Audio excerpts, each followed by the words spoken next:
Hello and welcome to উড়ান পাঠশালা। তোমাদের প্রত্যেককে স্বাগত জানাই আমাদের এসএলএসটি সংস্কৃত ক্লাসে।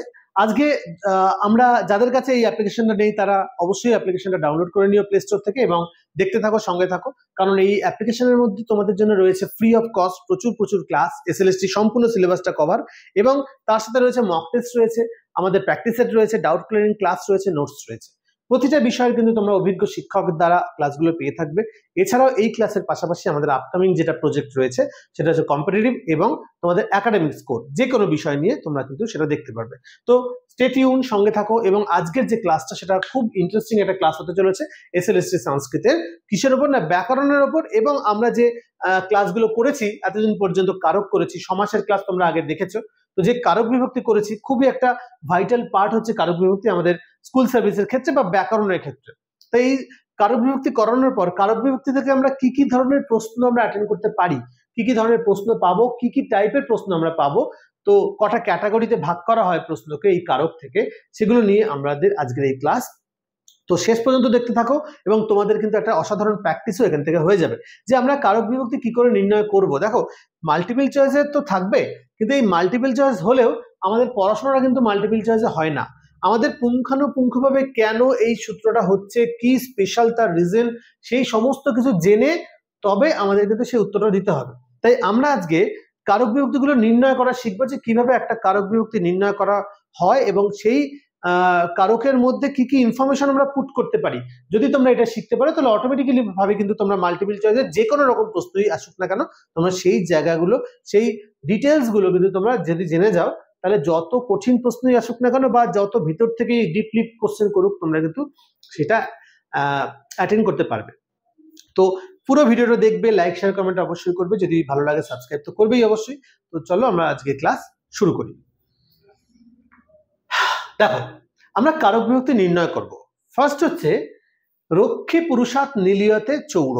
ফার্স্ট হচ্ছে কারক বিভক্তি করতে গেলে আমাদের কারকের মানেটা জানতে হবে। তোমাদের তো আমরা সূত্র ধরে ধরে করেছিলাম, এবার উদাহরণ থেকে সূত্রে কি করে আসবো বা একটা কারক বিভক্তি কি করে নির্ণয় করতে হয়। যেমন ধরো, আমাদের আগে স্কুল সার্ভিস কমিশন যখন ডিটেলসে পরীক্ষা নিত, মানে ডেসক্রিপটিভ এসএ কিউ প্রশ্ন নিত, তখন 2 নম্বরের 40টা ওয়ার্ডের মধ্যে লেখার একটা ব্যাপার ছিল। তো সেইটা হচ্ছে কি, কতটা আমার ক্রিয়েটিভিটি রয়েছে সেটা আমি দেখাতে পারতাম। তো এখানেও তাই হচ্ছে যে আমরা এই একটা কারক বিভক্তিকে কিভাবে আমরা অ্যাপ্লাই করব, কিভাবে আমরা কমপ্লিট করব, সেটা যদি আমরা পুরোটা এখানে জানি, তাহলে কি হবে, এখান থেকে যা যা প্রশ্ন আসবে সেটা তোমরা কিন্তু প্র্যাকটিস সেটের মধ্যে পেয়ে যাচ্ছ। কি কি ধরনের প্রশ্ন আসছে সেগুলো এখান থেকে তোমরা সলভ করতে পারবে। তো সেজন্যই আমরা প্রথমটা করব রক্ষী পুরুষাৎ নিলীয়তে চৌড়। মানেটা জানা কিন্তু খুব দরকার। রক্ষী পুরুষাৎ নিলীয়তে চৌড় এর মানে হচ্ছে, রক্ষী পুরুষ মানে যে অ্যাকচুয়ালি পুলিশ, যারা রক্ষণাবেক্ষণ করে, যারা, যেমন আমরা শকুন্তলা, অভিজ্ঞান শকুন্তলামে রক্ষী পুরুষের কথা পেয়েছি, তাই না, আরক্ষ প্রধান পেয়েছি। তো সেই রকম রক্ষী পুরুষ মানে হচ্ছে পুলিশ। রক্ষী পুরুষাৎ নিলীয়তে চৌড় মানে চোর রক্ষী পুরুষের থেকে লুকিয়ে পড়ছে বা রক্ষী পুরুষের আড়ালে চলে যাচ্ছে। দেখো, আমরা যদি মনে করি একটা উদাহরণ, মাতু নিলীয়তে কৃষ্ণ, তাই না। তো মাতু নিলীয়তে কৃষ্ণ, ওই যে সূত্রটা ছিল অন্তর্ধৌ যেন দর্শনমিচ্ছতি, সেখানে বলা হয়েছিল যে যার কাছ থেকে অন্তর্ধান বা লুকিয়ে পড়া বোঝাবে সে পঞ্চমী বিভক্তি হয়। তাহলে এখানেও তো চোরটি রক্ষী পুরুষের থেকে লুকিয়ে পড়ছে, তাই না। তাহলে এখানে রক্ষী পুরুষটা আবার দেখো নিলীয়তে এই পদটাও কিন্তু রয়েছে, তাহলে নিলীয়তে এই শব্দটাও রয়েছে। তার মানে এখান থেকে আমরা অনায়াসে কি করতে পারি, যে নিলীয়তে শব্দের জন্য রক্ষী পুরুষাৎ পদে কি করব না, পঞ্চমী বিভক্তি আমরা করব, এটা আমরা করতে পারি। চলো আমরা তাহলে এর সূত্রটা লিখে ফেলি। অন্তর্ধৌ যেন দর্শনমিচ্ছতি কিভাবে লিখবো আমরা, তাহলে লিখতে হবে যে অন্তর্ধৌ যেন দর্শন মিচ্ছতি। তোমরা একটু বই থেকে দেখে নেবে, হ্যাঁ, বানানগুলো যদি বুঝতে অসুবিধা হয়। অন্তর্ধৌ যেন দর্শনমিচ্ছতি মানে অন্তর্ধৌ যেন অদর্শনমিচ্ছতি, তো সেটা হচ্ছে পঞ্চমী হয়। তাহলে এখানে চোর নিলীয়তে মানে লুকিয়ে যাচ্ছে কার থেকে, না রক্ষী পুরুষাতের কাছ থেকে চোরটি লুকিয়ে যাচ্ছে। তাহলে এই সূত্র অনুসারে বা সূত্রানুসারে আমরা লিখবো, এই সূত্রানুসারে কোথায় রক্ষী পুরুষাৎ, তাহলে লিখতে হবে রক্ষী পুরুষাৎ পদে, কোটেশনে রক্ষী পুরুষাৎ পদে, যেহেতু রক্ষী পুরুষ তাই সেই পদে রক্ষী পুরুষাদ পদে, কারণ আমাদের প্রশ্ন আসতে পারে যে এই সূত্রটা এই কারকের কোন পদের ক্ষেত্রে প্রযোজ্য, তখন রক্ষী পুরুষাদ, দেখা গেল আন্ডারলাইনটা দিলই না, তাহলে এই সূত্র অনুসারে কোন পদে এই সূত্রটা প্রযুক্ত হবে তখন আমাদের লিখতে হবে রক্ষী পুরুষাদ, বা টিক দেওয়া থাকবে, টিক দেবে বা অপশনে থাকবে আর কি রক্ষী পুরুষাদ। তাহলে রক্ষী পুরুষাদ পদে নিলীয়তে, তাহলে এটা অন্তর্ধান জনদর্শন বিচ্ছেদি, নিলীয়তে কাকে টার্গেট করেছে? অন্তর্ধানকে, অন্তর্ধান বোঝাতে। তাহলে আমাদের এখানে লিখতে হবে যে অন্তর্ধান বোঝাতে, অন্তর্ধান বোঝাতে পঞ্চমী বিভক্তি হয়েছে।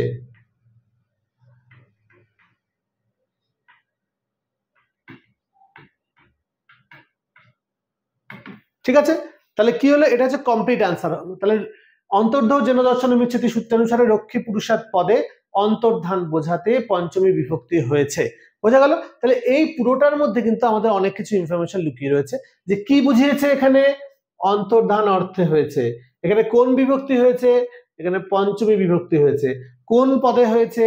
রক্ষী পুরুষাদ পদে হয়েছে। কোন সূত্র বলে হয়েছে? অন্তর্ধান জনদর্শন বিচ্ছেদি সূত্র বলে হয়েছে। দেখো এখান থেকে চারটে কিন্তু আমরা উত্তর পেলাম। তাহলে একটা দিয়ে আমরা চারটে প্রবলেম সলভ করতে পারবো যদি আমরা এইভাবে ডিটেলসে করি প্রত্যেকটা, তাহলে কিন্তু পারবো। তোমরা বাড়িতে প্রত্যেকে এটাকে পজ করে এগুলো প্র্যাকটিস করবে, তারপরে দেখবে। তোমরা দেখো যে তোমরা এখান থেকে কতগুলো ইনফরমেশন বার করতে পারো বা কতগুলো ডেটা তোমরা কালেক্ট করতে পারো। ঠিক আছে, এইভাবে পড়াশোনা করলে কিন্তু তোমরা অনায়াসে এইগুলো সলভ করতে পারবে। এরপরেও যদি কোনো সমস্যা থাকে আমাদের সাথে যোগাযোগ করবে, আমরা অবশ্যই তোমাকে হেল্প করবো। নেক্সট, এটা না তন্ডুলাত হবে, তন্দু হয়ে গেছে, এটা একটু ঠিক করে দিই আমি। এটা হচ্ছে তন্ডুলাত, তন্ডুল মানে চাল, তাহলে তন্ডুলাত অন্নং জায়তে। তন্ডুল মানে চাল ফোটালেই তো অন্ন হয়, আমরা সবাই জানি। তাহলে তন্ডুলাত অন্নং জায়তে, তন্ডুল থেকে মানে চাল থেকে ভাত জন্ম নেয় বা ভাতের জন্ম হয় বা ভাত হয়। তাহলে তন্ডুল থেকে ভাত হয়, এটা হচ্ছে এই কারকটার মানে, মিনিং। এবার এখানে কি করা যাবে দেখো, তন্ডুলাত অন্নং জায়তে যদি করি, তাহলে এটা তন্ডুল থেকে অন্ন আমি রান্না করে খেয়ে নিলাম, শেষ হয়ে গেল, রাত্রিবেলা আবার খিদে পেয়েছে, আবার মা ভাত রান্না করলেন, আবার চাল ফুটিয়ে ভাত রান্না করলেন, আবার তারপরের দিন চাল ফুটিয়ে ভাতটা করলেন। তার মানে হচ্ছে এই যে উৎপত্তিটা হচ্ছে এটা একটা সাধারণ ব্যাপার, মানে তুমি যত চাল দেবে তত ভাত হবে, যত চাল দেবে তত ভাত হবে। তাহলে যখন কোনো কিছু থেকে কোনো কিছু জন্মায় এবং সেটা একটা সাধারণ ব্যাপার হয়, তখন সেটার জন্য যে সূত্রটা ইউজ করি আমরা, সেটা হচ্ছে যোনি কর্তৃ প্রকৃতি। যোনি কর্তৃ প্রকৃতি, যোনি কর্তৃ প্রকৃতি সূত্রানুসারে তন্ডুলাত পদে কি লিখবো? তন্ডুলাত পদে সাধারণ উৎপত্তি বোঝাতে, সাধারণ উৎপত্তি বোঝাতে, সাধারণ উৎপত্তি বোঝাতে কি হবে না, তন্ডুলাত পদে সাধারণ উৎপত্তি বোঝাতে পঞ্চমী বিভক্তি হবে। বোঝা গেছে? তাহলে তন্ডুলাত পদে সাধারণ উৎপত্তি বোঝাতে পঞ্চমী বিভক্তি হবে, এটা হচ্ছে কমপ্লিট আনসার। তাহলে এখান থেকে কি পেলাম? সূত্র হচ্ছে যোনি কর্তৃ প্রকৃতি, তারপর কোন পদে? তন্ডুলাত পদে। মেইন জিনিস হচ্ছে কেন এটা হলো, এই সূত্রটা কেন হলো, সেটা হচ্ছে সাধারণ উৎপত্তি বোঝাচ্ছি তাই, এবং কি বিভক্তি হয়েছে? পঞ্চমী বিভক্তি হয়েছে। তাহলে এখানে প্রধান কোনটা, মানে কি জন্য এই যোনি কর্তৃ প্রকৃতি হচ্ছে? সাধারণ উৎপত্তি।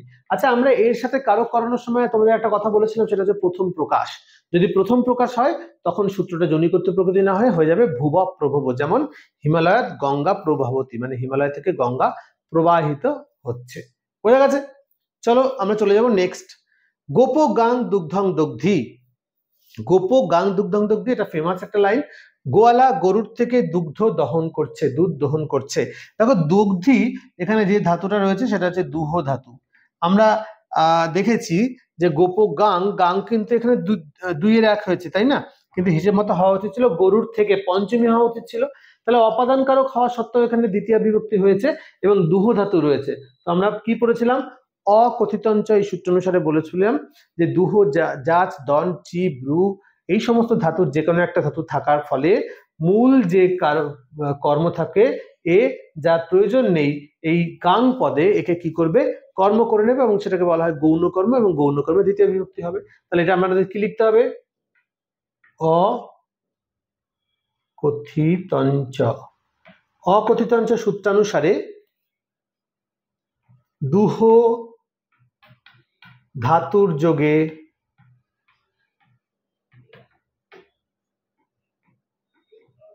অকথিতঞ্চ সূত্রানুসারে দুহ ধাতুর যোগে গাং পদে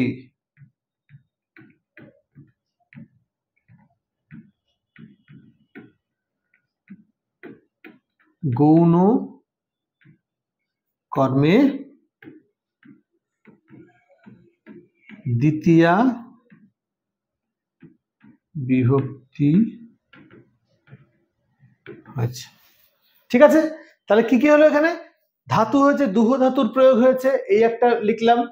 আচ্ছা, গাং পদে হয়েছে গৌণ কর্মে, এটা মাস্ট, আর দ্বিতীয় বিভক্তি হয়েছে। দেখো এখানে চারটে ইনফরমেশন আমরা পেলাম। তাহলে এইভাবে কিন্তু আমাদের কারক বিভক্তি নির্ণয় করতে হয়। ঠিক আছে, চলো আমরা চলে যাব নেক্সট স্লাইড। গ্রামং গচ্ছং তৃণং স্পৃশতি। গ্রামং গচ্ছং তৃণং স্পৃশতি কি হবে? মানে এর মানেটা হচ্ছে গ্রামে যেতে যেতে তৃণ স্পর্শ করলো। মানে আমার উদ্দেশ্য হচ্ছে গ্রামে যাওয়া, তার মানে আমার কর্তুর ঈপ্সিততম হচ্ছে, ঈপ্সিততম হচ্ছে গ্রামে যাব। কিন্তু ওই ঘাসগুলো দেখে আমার পালাতে ইচ্ছে করছে না, কিন্তু কিছু করারও নেই, আমাকে যেতে গেলে এই ঘাসের ওপর দিয়ে যেতে হবে। তার মানে এখানে গ্রামটা হচ্ছে আমার ঈপ্সিততম, কিন্তু তৃণটা হচ্ছে অনিপ্সা, মানে আমি চাইছি না। তাহলে ঈপ্সিততম যেমন কর্তুর ঈপ্সিততম কর্ম হয়, ঠিক তেমনি যদি আমি অনিচ্ছা বোঝাই বা না চাই, সেটারও একটা সূত্র আছে। সেই সূত্রটা হচ্ছে তথা যুক্তে চানিপ্সিতম। তথা যুক্তে চানিপ্সিতম মানে যেমন ঈপ্সিততম বোঝালে দ্বিতীয় হয়, ঠিক তেমনি অনিপ্সা বোঝালেও দ্বিতীয় বিভক্তি হয়। সেটাই হচ্ছে তথা যুক্তে চানিপ্সিতম। উদাহরণ, গ্রামং গচ্ছং তৃণং স্পৃশতি। এই সূত্রানুসারে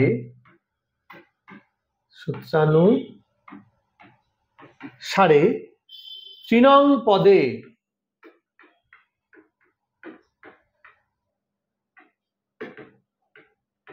অনিপ্সা বোঝাতে কর্ম কারকে দ্বিতীয়া বিভক্তি হয়েছে। এটা হচ্ছে কমপ্লিট অ্যান্সার। তাহলে কি কি এখানে স্পেশাল? একটা হচ্ছে সূত্র স্পেশাল, আর একটা হচ্ছে তৃণং পদে, এটা স্পেশাল, আর হচ্ছে অনিপ্সা, এটা হচ্ছে মোস্ট ইম্পর্টেন্ট। অনিপ্সা বোঝাতে কর্মকারকে দ্বিতীয় বিভক্তি হয়েছে। ঠিক আছে, কর্মণি দ্বিতীয় সূত্রানুসারে দ্বিতীয় বিভক্তিটা হয়েছে। ঠিক আছে, এই হচ্ছে আমাদের স্পেশাল। কি কি এখান থেকে আসতে পারে, যে কোন কারকে হয়েছে, কোন পদে হয়েছে, কেন হয়েছে, কি অর্থে হয়েছে, এগুলো কিন্তু আমরা সবকটা এখান থেকে করতে পারি। বোঝা গেছে? নেক্সট, চরই পশ্যন্তি রাজান। চরের দ্বারা রাজারা দেখেন। চরের দ্বারা রাজারা দেখেন, তার মানে দেখো তো এখানে মূল শব্দ বা কর্তাকে রাজা, রাজন শব্দের 1-3, রাজানা, রাজা, রাজারও রাজানা। রাজারা কিসের দ্বারা দেখে? চরের দ্বারা দেখে। ঠিক আছে, তাহলে চরই পশ্যন্তি রাজানা, চরের দ্বারা রাজারা দেখছে, এটা হচ্ছে চরই পশ্যন্তি রাজানা। তো এই গেল। এবার তারপরে এটা হচ্ছে সাধক, মানে যার দ্বারা কর্তা কোনো কাজ সম্পন্ন করবে, যার দ্বারা কর্তা কোনো কাজ সম্পন্ন করবে তাকে বলা হয় সাধক, তাই তো? তাহলে সাধকতমং করণম, সূত্র হচ্ছে সাধকতমং করণম। তাহলে আমরা লিখতে পারি সাধকতমং করণম, তার মানে সাধন, যে সাধন করে সে হচ্ছে সাধক। তাহলে সাধকতমং করণম হলো সূত্র। তাহলে এই সূত্রানুসারে সাধকতমং করণম, তাহলে কি লিখবো? সাধকতমং করণম সূত্রানুসারে কোন পদে? চরই পদে। চরই পদে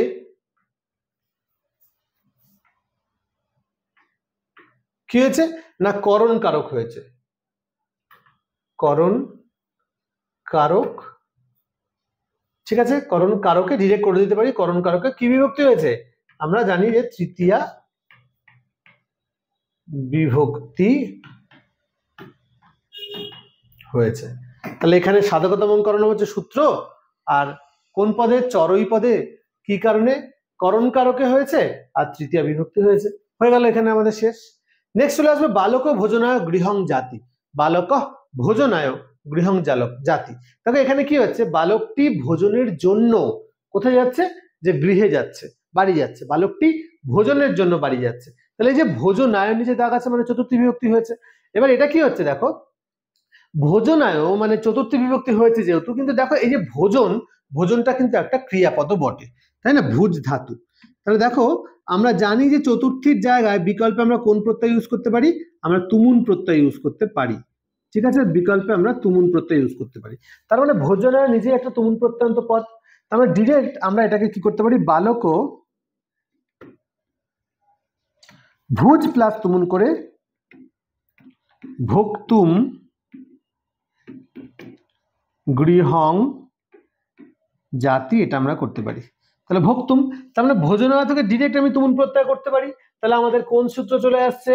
এখানে চলে আসছে দুটো সূত্র ছিল, একটা হচ্ছে ক্রিয়ার্থ উপপদস্যচ কর্মনিস্থানীন, যেখানে তুমুন প্রত্যন্ত পদ উজ্জ থাকবে, বাক্যের মধ্যে থাকবে না। আর একটা হচ্ছে তুমর্থাচ্য ভাববচনত, যেখানে তুমুন প্রত্যন্ত ক্রিয়াটা বাক্যের মধ্যে থাকবে। যেমন এই যে ভোজনালয় নিজে কিন্তু একটা তুমুন প্রত্যন্ত ক্রিয়া বা পদ। ঠিক আছে, তাহলে তুমুন প্রত্যন্ত পদ ভোজনায় নিজে উপস্থিত রয়েছে, ডিরেক্ট আমি এটাকে ভোজনায় না করে ভোক্তুম করতে পারি। তাই এটার সূত্র হচ্ছে তুমর্থাচ্য ভাববচনাৎ। কি লিখবো আমরা? তুমর্থাচ্য ভাববচনাৎ সূত্রানুসারে ভোজনায় পদে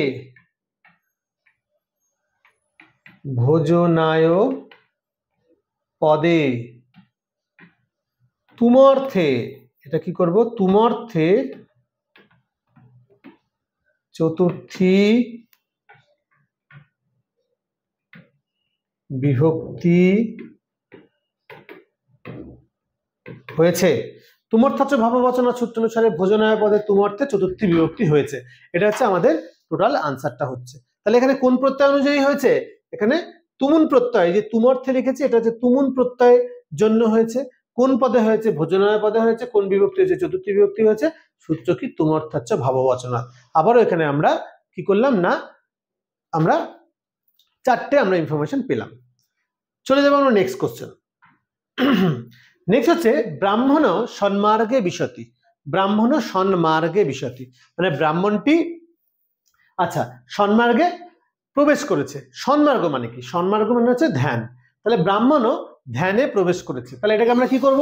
দেখো এখানে কিন্তু বিশতি রয়েছে, মানে আমরা একটা সূত্র পড়েছিলাম, সেটা হচ্ছে অভিনিবিশশ্চ, মানে অভিপূর্বক নিপূর্বক বীজ ধাতুর যোগে কি হবে না অধিকরণে কর্ম সংখ্যা প্রাপ্ত হবে। কিন্তু এখানে তো শুধু বীজ ধাতু দিয়েছে, অতএব ওই সূত্র আমাদের করতে হবে না, কারণ এটা যখনই আমরা দেখবো বিশতি দিয়ে তখনই কিন্তু আমরা ওই সূত্রের দিকে চলে যাব।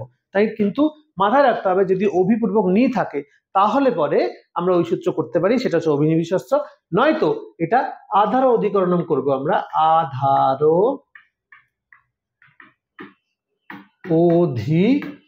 অধিকরণম। সিম্পল, এটা আধার অধিকরণ সূত্রানুসারে কি হবে? কোন পদে? পদটা হচ্ছে সন্মার্গে পদে কি হয়েছে না অধিকরণে সপ্তমী বিভক্তি হয়েছে। অধিকরণে সপ্তমী বিভক্তি হয়েছে। তাহলে আমরা বুঝতে পারলাম মোটামুটি এই 7টা দিয়ে যে কিভাবে আমরা প্রশ্ন লিখতে পারি এবং এখান থেকে কোন কোন ইনফরমেশন গুলো আমরা তুলে নিতে পারি। তাহলে এবার নেক্সট গুলো তোমরা বাড়িতেও করতে পারো, বা আমরা এখান থেকে কিন্তু শর্টে করে দিতে পারি। মীনাক্ষী বিপাশায় দ্রুজ্যোতি। দেখো দ্রুজ্যোতি আছে, বিপাশায় মানে মীনাক্ষী বিপাশার উপরে রাগ করছে। তাহলে এটা কি হচ্ছে যে দ্রুহ ধাতুর যোগে যার উপর কোপ করা হয় কোনো উপসর্গ ছাড়া সে চতুর্থী বিভক্তি হয়। তাহলে এটা হচ্ছে সূত্র মনে আছে, সেই ক্রুধ দ্রুহ ঈর্ষা সুয়ার থানাং ইয়ং প্রতি কোপ, ক্রুধ দ্রুহ হেরসা অসু আর থানা, আমি পুরোটা লিখছি না। এই সূত্র অনুসারে কি করতে হবে? আমরা কোন পদে? বিপাশা ওই পদে এটাতে মেনশন করব কি অনুযায়ী? দ্রুহ ধাতুর যোগে কি হয়েছে না সম্প্রদানে চতুর্থী হয়েছে, সম্প্রদানে চতুর্থী বিভক্তি হয়েছে। ঠিক আছে, এই হচ্ছে আমাদের এইটার বেসিক যে ইনফরমেশন গুলো আমরা তুললাম। দেখো চারটাই লিখেছি, ক্রুদ্ধরূপ এই সূত্র, তারপরে কোন পদে কি ধাতুর জন্য কোন কারক কোন বিভক্তি হয়ে গেল। ইয়ং কালিদাসস্য কৃতি, দেখো কি সূত্র হবে, এটি কালিদাসের কৃতি। দেখো কৃতির মধ্যে একটা কৃত প্রত্যয় রয়েছে, 3 প্রত্যয় রয়েছে, তাহলে কি হচ্ছে কর্তৃকর্মণ কৃতি। সূত্রানুসারে আমরা দেখেছি যে যদি কৃত প্রত্যয় থাকে বাক্যের শেষে তাহলে কর্তায় অথবা কর্মে কি হয় না ষষ্ঠী বিভক্তি হয়। তাহলে কৃত প্রত্যয় রয়েছে এবং এটা হচ্ছে কর্তা, তাহলে কর্তায় ষষ্ঠী বিভক্তি হয়েছে, সূত্র হচ্ছে কর্তৃকর্মণ কৃতি। তাহলে আমরা করতে পারি কর্তৃকর্মণ কৃতি, কর্তৃকর্মণ কৃতি সূত্রানুসারে কালিদাসস্য পদে, কালিদাসস্য পদে কি হয়েছে কর্তায়, এটা মাস্ট লিখতেই হবে, কর্তায় ষষ্ঠী বিভক্তি হয়েছে। ঠিক আছে, তো এই হচ্ছে আমাদের পদ্ধতি কারক বিভক্তি করার, তোমরা বাড়িতে প্র্যাকটিস করবে ভালো করে। লাস্ট হচ্ছে সরস্বত্যই নমঃ। সরস্বতী নম মানে হচ্ছে সরস্বতীকে নমস্কার। দেখো এখানে না নমর মধ্যে এই পদটার মধ্যে কিন্তু এই সেন্টেন্সটার মধ্যে কোনো ক্রিয়াপদ নেই, তার মানে এটা কারক বিভক্তি আমরা বলতে পারি না, এটাকে বলা হবে উপপদ বিভক্তি। তাহলে জাস্ট উপপদ বিভক্তি হলে শব্দের যোগে আমরা একটা বার্তিক দেখেছি নমস্বস্তি স্বাহা, নমস্বস্তি স্বাহা শ্রদ্ধালং বসজ্যোগাচ্চ, সেই সূত্রানুসারে কি হয়েছে যা শব্দের যোগে কোথায় সরস্বত্যই পদে, সরস্বত্যই পদে, সরস্বত্যই পদে কি শব্দের যোগে নমঃ শব্দ যোগে, নমঃ শব্দ যোগে চতুর্থী বিভক্তি হয়েছে। তাহলে এই হচ্ছে আমাদের কারক বিভক্তির 10টা উদাহরণ দিয়ে বোঝালাম, মেন একদম ইম্পর্টেন্ট কিছু তোমাদের উদাহরণ দিয়েছিলাম। আশা করি তোমরা ভালো লাগলো করতে এবং তোমরা নিজেরাও সলভ করেছো এবং মিলিয়ে নিয়েছো। জানাবে যেখানে যেখানে অসুবিধা হলে জানাবে। নেক্সট আমরা চলে যাব এবার এখান থেকে, এই কারক থেকে অশুদ্ধি সংশোধন করব আমরা এবার। ঠিক আছে, চলো দেখিয়ে নিই। ফার্স্ট হচ্ছে দিনস্য প্রতি কৃপা করু বা দয়া করু। দিনস্য প্রতি এখানে কোথায় ভুল আছে তোমরা পজ করে আগে সলভ করে তারপরে দেখবে। দিনস্য প্রতি কৃপা করু বা দয়া করু। দেখো প্রতি, প্রতি শব্দযোগে আমরা জানি যে দিনস্য পদে দ্বিতীয়া হয়ে যাবে, প্রতি শব্দযোগে দ্বিতীয়া হয়, তার মানে এখানে ভুল কোথায় আছে, ভুল আছে দিনস্য পদে। তাহলে এটা কি হবে দিনং প্রতি, দিনং প্রতি। ঠিক আছে, দিনং প্রতি কৃপাঙ্কুরু। ঠিক আছে, তাহলে হয়ে গেল দিনং প্রতি কৃপাঙ্কুরু, এখানে ভুল আছে দিনং। আচ্ছা মে শতং ধারয়ামি, এটা কোন সূত্র অনুসারে আমি বলেছিলাম যে ধারের উত্তমর্ণ সূত্র অনুসারে। ধারের উত্তমর্ণ সূত্র অনুসারে যে ধার দেয় সে উত্তমর্ণ এবং সে চতুর্থী বিভক্তি হয়, আমরা বলেছিলাম এটা, তাই না? তাহলে দেখো তো ধারয়ামি, আমি ধার দিচ্ছি, আমি ধার করেছি, তাই তো? তাহলে মে শতং ধারয়ামি, এখানে কি কি ভুল আছে? মে শতং ধারয়ামি মানে হচ্ছে আমি তার কাছে 100 টাকা ধার করেছি, তাই তো? তাহলে আমি, তাহলে এটা কি হবে, কোথায় কোথায় ভুল আছে দেখো, এটা ভুল দু জায়গাতে আছে, এক হচ্ছে ধারয়ামিতে ভুল আছে আর হচ্ছে মেতে ভুল আছে। দেখো এটা কি হবে মধ্যং মে, মম মে, তাই না? মম মে বা মধ্যং মে হয় তাহলে চতুর্থী বিভক্তি হবে। তাহলে দেখো মধ্যং মে এটা কিন্তু বিকল্প রূপ আছে, তাহলে এখানে ভুল আছে, এটা কার বিকল্প মধ্যং, তাহলে আমরা কি করলাম এটা হচ্ছে মধ্যং করতে পারি, মধ্যং মে মানে আমার কাছে। ঠিক আছে, স ঠিক আছে স, তারপরে শতং এটাও ঠিক আছে, শতং 100 টাকা। এবার সে ধার করেছে, তাহলে আমি হচ্ছে উত্তমর্ণ হলাম, সে ধার করেছে আমার কাছে, তাহলে আমি উত্তমর্ণ চতুর্থী হলাম, সে ধার করেছে তাহলে ধারয়ামি হবে না, এটা হবে ধারয়তি। তাহলে মধ্যং শতং ধারয়তি, এটা হচ্ছে উত্তর হবে। ঠিক আছে, আমার কাছে সে 100 টাকা ধার করেছে, এখানে আমি হলাম গিয়ে উত্তমর্ণ। তাহলে বুঝতে পেরেছ কোথায় কারেকশন গুলো করতে হচ্ছে। নেক্সট সমম প্রাণানামপি প্রিয়তর, সে আমার প্রাণের থেকেও প্রিয়তর। এটার ক্ষেত্রে আমরা জানি যে প্রাণ শব্দটা নিত্য বহুবচনান্ত হয়, তাই না? নিত্য বহুবচনান্ত হয়, তাহলে নিত্য বচনান্ত হলে তাহলে কি হবে এটা দেখো এটা সে আমার কাছে প্রাণের চেয়েও প্রিয়তর, তাহলে হইতে থেকে চেয়ে অপেক্ষা বিচ্যুতি বোঝাচ্ছে, তার মানে অপাদান হচ্ছে, তাহলে অপাদান মানে পঞ্চমী, 5-এর 3 কি আছে দেখো প্রাণ, তাহলে 5-এর 3-এ কি আছে দেখো নরাত নরভ্যাম নরেভ্য, তাহলে প্রাণেভ্য প্রাণেম প্রাণেভ্য ওপি, এটা হবে ষষ্ঠী হবে না, এটা পঞ্চমীর বহুবচন হবে। তাহলে এখানে আমাদের ভুল আছে, তোমরা এগুলো সব করে দেখাবে। ঠিক আছে, প্রাণেভ্যোপি। আচ্ছা গেল। নেক্সট, রুদত পুত্রে মাতা জগম, এটা কোন সূত্র অনুসারে তোমরা নিশ্চয়ই বুঝতে পারছো, এটা হচ্ছে ষষ্ঠী চানাদরে। ষষ্ঠী চানাদরেতে কি বলেছে যে যদি অত্যন্ত অনাদর বোঝায় এবং ভাবে সপ্তমী সেই জায়গাটা থাকে, তাহলে মা পুত্রকে কাঁদতে দেখে মা চলে গেল, তাহলে এখানে একটা ভাবে সপ্তমী কাজ করছে যে পুত্রের কান্নার উপর মা চলে যাচ্ছে এবং সেখানে একটা কি কাজ করছে না অত্যন্ত অনাদরও কাজ করছে। তাহলে অত্যন্ত অনাদর কাজ করবে এবং ভাবে সপ্তমী কাজ করলে সেখানে অনাদরের ষষ্ঠী অথবা সপ্তমী হতে পারে। কিন্তু সমস্যা হচ্ছে রুদত পুত্রে এখানে হচ্ছে 6-এর 1 করেছে আর এখানে হচ্ছে 7-এর 1 করেছে, এইটাই হচ্ছে গন্ডগোল। অনাদরের ষষ্ঠীও হতে পারে সপ্তমীও হতে পারে, কিন্তু যেটাই হবে যে কোনো একটা হবে দুটোতেই। তাই হয় আমি রুদত পুত্রস্য করব বা রুদতী পুত্রে করব। তাহলে আমরা এখানে রুদত যখন রয়েছে আমরা ওটা রুদতকে চেঞ্জ করব না, রুদত আর এখানে করব পুত্রস্য, রুদত পুত্রস্য মাতা জগাম। ঠিক আছে, তাহলে আমরা দুটোই ষষ্ঠী করে দিলাম, রুদত পুত্রস্য মাতা জগাম। এখানে ভুল আছে। নেক্সট লাইন চলে যাব, কেশেষু ধৃত। দেখো কেশেষু ধৃত এখানে কি ভুল আছে? কেশেষু ধৃতর মধ্যে কি কোনো ভুল আছে? কেশেষু ধৃত, আচ্ছা না, কেশেষু ধৃত এখানে কোনো ভুল দেখা যাচ্ছে না, কারণ আমরা জানি যে কেশ মানে চুল ধরে টানার কথা বলছে, তাহলে চুল মানে হচ্ছে অবচ্ছেদে সপ্তমী, এবং সপ্তমীতে কি হয়? সপ্তমীতে আমরা জানি যে কেশেষুতেও সপ্তমী আছে, তাহলে নরেন নরবন নরের তারপর নরেশু আছে বহু বচন, তাই কেশো বহু বচন, তাহলে কেশেষু ধৃত এখানে কোনো ভুল নেই বা নো এরর। ঠিক আছে, নো এরর। আচ্ছা তারপরে মানে চুল ধরা হয়েছে এরকম ভাবে। তারপরে মহারাজা অশ্বেন অত্র আগচ্ছন্তি, মহারাজ ঘোড়ায় করে এখানে আসছে, মহারাজ ঘোড়ায় চড়ে এখানে আসছে, এটা হচ্ছে এর মানে। তাহলে মহারাজা অশ্বেন অত্র আগচ্ছন্তি, এখানে ভুল কি কি আছে? দেখো প্রথমেই ভুল আছে হচ্ছে মহারাজ, আমরা জানি সমাসের ভুল এটা, হ্যাঁ, রাজন শব্দের প্রথমের এক বচনে রাজা, কিন্তু যখনই রাজার সাথে মহা কথাটা অ্যাড হবে তখন সেটা নর হয়ে যাবে, তাহলে তখন হয়ে যাবে মহারাজ, তাহলে এটা ভুল আছে এখানে, তাই এটা হবে মহারাজ। যদি শুধু রাজা থাকে তাহলে রাজা হবে রাজন শব্দ, আর যখন এই রাজন শব্দের সঙ্গে মহা কথাটা যুক্ত হবে তখন হয়ে যাবে মহারাজ, মানে নর শব্দের মতো, তাহলে মহারাজ অশ্বেন মানে ঘোড়ায় করে, অত্র এবার মহারাজ তো 1-এর 1 এটা, তাই না? তাহলে আগচ্ছন্তি কি করে হবে? এখানে ভুল আছে, এটাও এক বচনে হবে আগচ্ছতি, তাহলে মহারাজ অশ্বেন অত্র আগচ্ছতি, এই হচ্ছে আমাদের ভুল রয়েছে। নেক্সট, মে মনে সুখম নাস্তি, আমার মনে সুখ নেই। তাহলে দেখো আমার মনে, তাহলে এই যে মেয়েটা কার বিকল্প? মমর বিকল্প, এবং আমরা জানি যে বিকল্প রূপ বাক্যের শুরুতে বসে না, তাহলে এটা কি ভুল আছে? মম, এখানে ভুল আছে মম।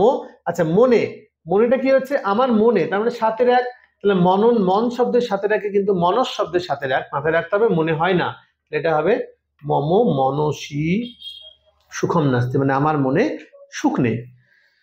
নেক্সট, প্রজান, প্রজান শাসতি শাসন্তি রাজানা, প্রজান শাসন্তি রাজানা মানে রাজারা প্রজাদেরকে শাসন করে, এখানে কি ভুল আছে? আমরা জানি শাস যে ধাতুটা সেটা একটু স্পেশাল ধাতু, তার মানে এরকম নয়, কি হয়? শাসতি শাসত শাস্তি হয় বহু বচনে, তাই না? তাহলে রাজানো বহু বচন আছে, রাজা রাজানো রাজানো, তাহলে প্রজান শাস্তি হবে, এক্ষেত্রে ভুল আছে হচ্ছে এইটা শাস্তি, তাহলে প্রজান শাস্তি রাজান, এটা ভুল আছে। নেক্সট, নদী সবেগেন ধাবতি, নদী তার বেগে দৌড়চ্ছে, তাহলে এটা কি হচ্ছে? সবেগেন ধাবতি, দেখো স থাকলে বেগেন হবে না, আমি আগের দিন বলেছি যে এটা হচ্ছে করণ বা তৃতীয়া, আর স মানে হচ্ছে সাথে, সাথে মানেও তৃতীয়া হবে, তাহলে দুটো তৃতীয়া এক জায়গায় বসবে না, হয় এটাকে ক্রিয়া বিশেষণে করতে হবে বা শকে কাটতে হবে, যে কোনো একটা। তাহলে এখানে ভুল কি কি হতে পারে? এটা যদি স রাখি তাহলে স বেগং করতে হবে, আর যদি শকে তুলে দিই তাহলে শুধুমাত্র বেগেনও করতে হবে। তাহলে এই ছিল কারক বিভক্তি থেকে আমাদের আজকের কারেকশন, এবং এরপরে আমরা যে আরেকটা টপিক নিয়ে আলোচনা করব সেটা পুরোটা তোমাদের করাবো না আগের দিনের মতো। ও আচ্ছা, আরেকটা আছে, মাতু সহ পুত্র গচ্ছতি, মাতু সহ পুত্র গচ্ছতি, দেখো এখানে কি ভুল আছে? এই যে সহজ দেখছি আমরা সহযুক্ত অপ্রধানের সূত্র করেছি, সেখানে বলেছি যে সহ যে অপ্রধানের সাথে থাকবে সে তৃতীয়া হয়ে যায়, তাহলে এখানে কার সাথে? মায়ের সাথে, তাহলে মাতু পদটা কি? এখানে তৃতীয়া হওয়া উচিত, মাতু হবে না, এটা হবে মাত্রা, মাত্রা সহ পুত্র আগচ্ছতি। ঠিক আছে, এই আমাদের ভুল ছিল, এবং আমরা কারক থেকে আরো কিছু অনুবাদ তোমাদের জন্য নিয়ে এসেছি, আমি কয়েকটা দেখিয়ে দেবো, বাকিটা আমরা বাড়িতে বা হোমওয়ার্ক দিয়ে দেবো এই ভিডিওটার মধ্যে, তোমরা কিন্তু সেটা একটু পজ করে তোমরা দেখবে, পরের দিন আমি এগুলো কিন্তু লাস্ট কয়েকটা মিলিয়ে দেবো। এই 3টে আমি করে দিচ্ছি, বাকি কটা আছে? 7টা মনে হয় আছে, না 2টো আছে, ঠিক আছে। বাকি 2টো তোমরা বাড়িতে করবে, আমি এই কটা করবো। দেখো সংস্কৃত অনুবাদ। তটদেশে অশ্বত্থ বৃক্ষের তলায় এক মুনি তপস্যা করেছেন। তটদেশে অশ্বত্থ বৃক্ষের তলায় এক মুনি তপস্যা করছেন। তাহলে আমরা কি করেছি? সেই যে আমরা শিখেছিলাম নাম্বারিং, দেখো তপস্যা করছেন এটা হচ্ছে ক্রিয়াপদ, কে করছেন? এক মুনি। তাহলে এটা এক মুনি মানে হচ্ছে একের এক। কোথায়? তটদেশে। তটদেশে মানে নদীর তটদেশে হতে পারে, তাহলে এটাও সেই 7-এর 1 হয়েছে। কার নিচে? অশ্বত্থ বৃক্ষের, তাহলে এটা হচ্ছে 6-এর 1, ঠিক আছে। তলায় হচ্ছে অধ। কি করছেন? তপস্যা, তাহলে এটা হচ্ছে 2-এর 1 হয়ে গেল। করছেন ক্রিধাতু দিয়ে আমরা ইউজ করব, ক্রি প্লাস লট প্লাস এক পুংলিঙ্গ প্রথমের 1 বচন 1-এর 1। চলে যাবো আমরা এটা সলভ করব তটদেশে। তাহলে তটদেশে করতে পারি, বা তটে। আমরা না এখানে একটু অ্যাড করে দিই, নদী তটে। নেই তো কি হয়েছে, আমরা একটু অ্যাড করে দিই, শুনতে ভালো হবে। নদী তটে অশ্বত্থ বৃক্ষের তলায়, তাহলে অশ্বত্থ বৃক্ষ, অশ্বত্থই রাখি, অশ্বত্থ বৃক্ষস্য অধঃ এক মুনি, মুনির একঃ, একসাথে করলে মুনির একঃ, মা মুনি একঃ, মুনির একঃ তপস্যা করছেন, তপস্যাম করছেন, করতি।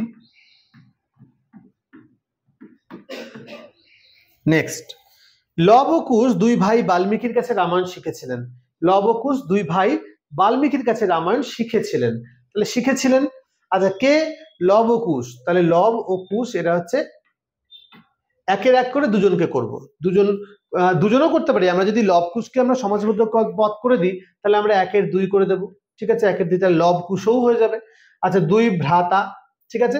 কার কাছে? বাল্মীকির কাছে। কাছে রয়েছে মানে সম্মুখ, তার মানে নিকষা যোগে এটা দ্বিতীয় হয়ে যাবে, ঠিক আছে। কি শিখেছিলেন? রামায়ণ, তা 2-এর 1। আচ্ছা দেখি কি হবে, তাহলে কি হবে? লবশ্চ একসাথে যদি না করি, আচ্ছা, বা লব কুশৌ, লব কুশৌ দৌ ভ্রাতৌ, ভাই দুটি, ভ্রাতরৌ বাল্মীকির কাছে, তাহলে বাল্মীকি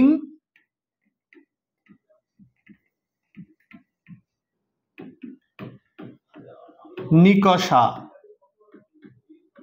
কি না? রামায়ণম শিক্ষা গ্রহণ করেছিলেন। তাহলে শিক্ষা গ্রহণম দুজন, তাহলে করেছিলেন। কুর্বন্তী স্ম বা অকুর্বতাম, তাহলে অকুর্বন্তী স্মই আমি করে দিই, কুর্ব দুজন তো, তাহলে কুর্বন্তী, তাহলে কুর্বত স্ম, এটাও কিন্তু হতে পারে। বা কৃতবন্তও করতে পারি আমরা, আর একটা সুন্দর হয়, এটা করে দিই কৃতবন্তৌ, বন্তৌ, কৃতবন্তৌ। আচ্ছা তারপরে লাস্ট, বন্ধু বিনা কেউ আমাকে বিপদ হইতে রক্ষা করিবেন না। বন্ধু বিনা কেউ আমাকে বিপদ হইতে রক্ষা করিবেন না, এখানে দেখো কি কি রয়েছে। রক্ষা করিবেন না এটা হচ্ছে ক্রিয়াপদ। আচ্ছা কেউ আমাকে, বন্ধু বিনা শব্দ যোগে দ্বিতীয় হয়, তাহলে রিতে দিয়েও আমরা করতে পারি। তাহলে আমরা কি করতে পারি? বন্ধু, সখা বা বান্ধব, ঠিক আছে, মিত্র করতে পারি আমরা। তাহলে আমরা করি মিত্রং, রিতে শব্দ যোগে দ্বিতীয়া, রিতে। কেউ কি হয়? কেউ ক যুক্ত ওপি, তাহলে কোপি। আমাকে, তাহলে কি হবে? মাম। আচ্ছা ভিত্রার্থানাম ভয়দূতে কি শিখেছি? যাহা হইতে, মানে ভয়ার্থক এবং ত্রাণার্থক, যাহা হইতে ত্রাণ করা বোঝাবে, তাহলে বিপদ থেকে রক্ষা করবে। তাহলে বিপদ হচ্ছে 5-এর 1, তাহলে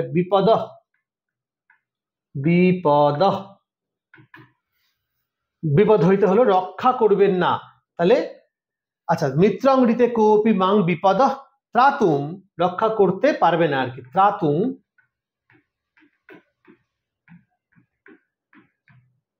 ন সমর্থ অথবা শক্নোতি